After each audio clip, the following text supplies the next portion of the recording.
గౌరవ సభ్యులు పాయల్ శంకర్ గారు.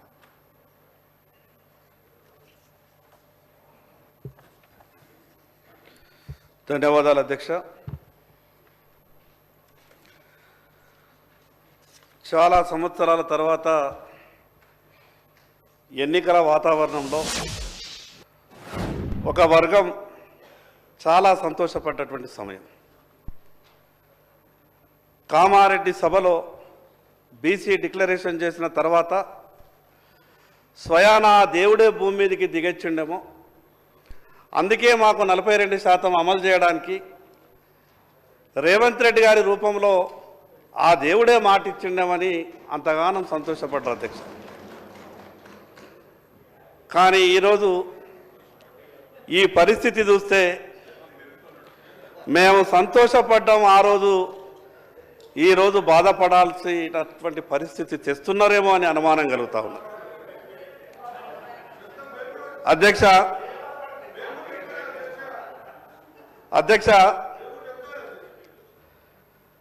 బీసీ డిక్లరేషన్ గురించి 42% స్థానిక సంస్థలలో రాజకీయ అవకాశం కొరకు ఆ ఒక్క విషయం మీదనే ఎక్కువ చర్చించే ప్రయత్నం చేస్తున్నారు. సరే, ఆ విషయం మీద కూడా మాట్లాడినా కూడా దాదాపు ఒక 2 నుంచి 3 పేజీలు ఉన్నాయి. సంవత్సరానికి 20,000 కోట్ల రూపాయల నిధుల ఖర్చు కావచ్చు. 14 నెలలు గడిచిపోయింది అధ్యక్ష. 20,000 కోట్లు కాదు కదా, 20 కోట్లు కూడా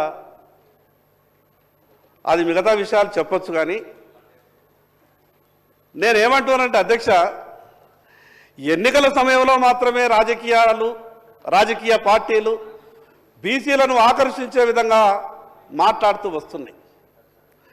మేము అనుకున్న చివరికి అసెంబ్లీ పార్లమెంట్ ఎన్నికల్లోనే ఆ రకంగా జరుగుతుందేమో, స్థానిక సంస్థలలో కూడా మరొకసారి ఈ తతంగం అంతా చూస్తే మా మనసులో ఎటువంటి కల్మషం లేదు, మేము ఇవ్వడానికి సిద్ధంగానే ఉన్నాం. కానీ మీకు తెలుసు కదా సుప్రీంకోర్టు ఏమన్నదో, పార్లమెంటులో చట్టం ఏ రకంగా ఉన్నదో. గతంలో తమిళనాడు కానీ బీహార్ కానీ మిగతా కొన్ని రాష్ట్రాలలో జరిగినటువంటి సంఘటనలన్నీ కూడా మీకు తెలిసే కదా. రాష్ట్రంలో జరుగుతున్నటువంటి తీరుకు ఎక్కడ కూడా పొంతల లేనట్టు అనిపిస్తూ ఉన్నది అధ్యక్ష. మాకు జరుగుతున్నటువంటి అన్యాయం అంతా ఇంత కాదు అధ్యక్ష.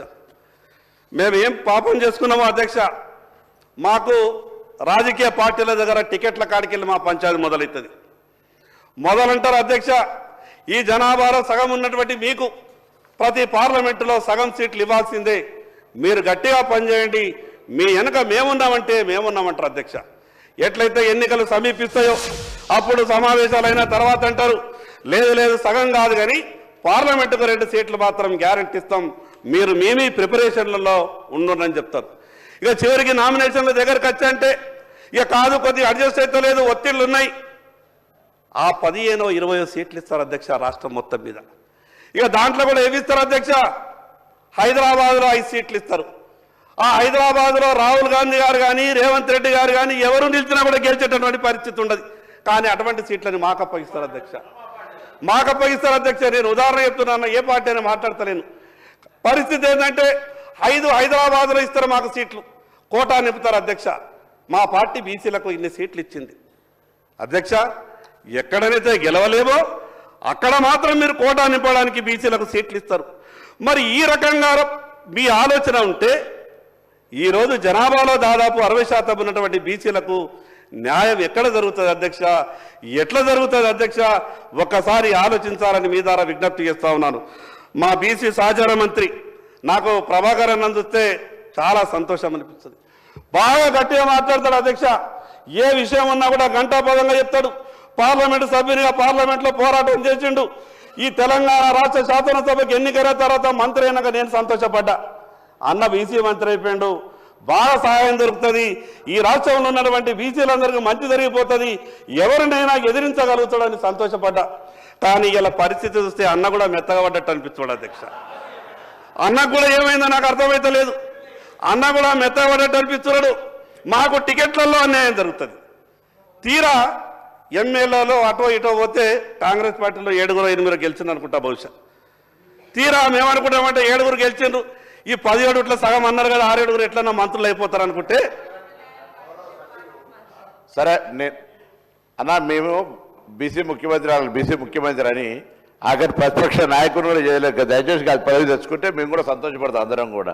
శాసనసభ పక్ష నాయకుడు బీజేపీది ఒక బలైన వర్గాలకు ఇచ్చేదాన్ని మీ పార్టీ మీ ప్రధానమంత్రి బీజేపీ అంటాడు అట్లా అంటాడు తప్పకుండా వీఆర్ హ్యాపీ. ప్రభాకర్ అన్నకు నేను ఒక చిన్న విజ్ఞప్తి చేస్తున్న అధ్యక్ష, భారతీయ జనతా పార్టీ ఎంత గొప్పగా ఆలోచిస్తుంది అనంటే ఈ దేశంలో ఏ రాజకీయ పార్టీ